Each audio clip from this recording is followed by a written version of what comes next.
Wow, grabe finally guys oh. Nanang kuan guys confirmation sa kuan guys sa Prime Fortune Talent Management guys na sila schedule sa Canada guys. Sa lugar pa ni guys ha. Wala pa sa kuan guys, wala pa nakabalo sa date. Basta November siya guys.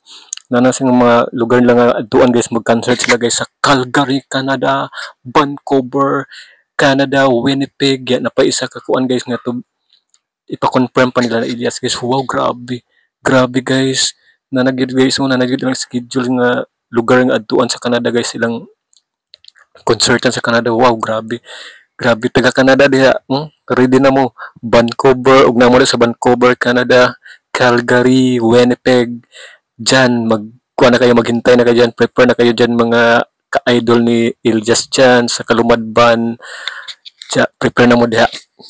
Confirm na ang kuan guys, ang Prime Fortune Talent Management nila guys na sa Winnipeg, Canada guys. Yan, kita-kita kits kayo diyan ha. Hindi po ako kasali.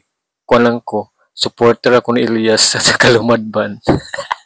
Wow, so nindot kay guys no, happy kay guys, grabe.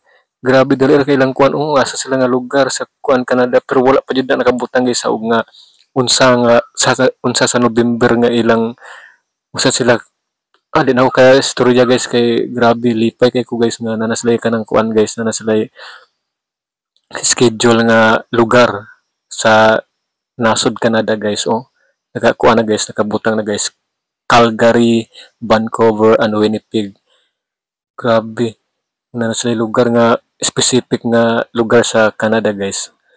Congratulations sa mga Kalumadban, sa Elias TV. Wow, grabe. Sir Kenji, shout out.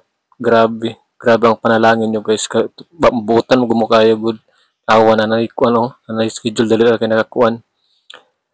Basta taga Vancouver, Canada diha, Calgary, Winnipeg, abang-abang kayo sa pagsayaw ni Elias diha. Idol na to. Abang-abang mo diha guys. Grabe na kuan oh. Dali ara sa kuan nila eh. Libuton nila ng Canada na guys. Pagulat lang mo diha kay mana ang Elias diha. Diha na po mo magkuan. Uhahay diha. Uhahay. Grabe no. Daghang panalangin si Elias guys, hantod maabot niya ng mga mga Amerika. Libuton lang ng tibok nasod diha. Basta kuan lang mo kanang updated lang mo sa page nila Elias guys, kina ipang post nila na ilang mga schedule guys ha. Basta happy kay ta kinanaslay ka ng lugar sa Canada nga ilang concertan. Kaya stipot lang ta sa Pilipinas, tan-aw lang talang update nila dito sa kuan sa ilang panpuhon dito sa laing nasod guys. Thank you and God bless sa Kalumadban, Elias TV and Sir Kenji. Salamat. Thank you so much guys. Enjoy kayo doon sa sa Canada. Salamat kayo.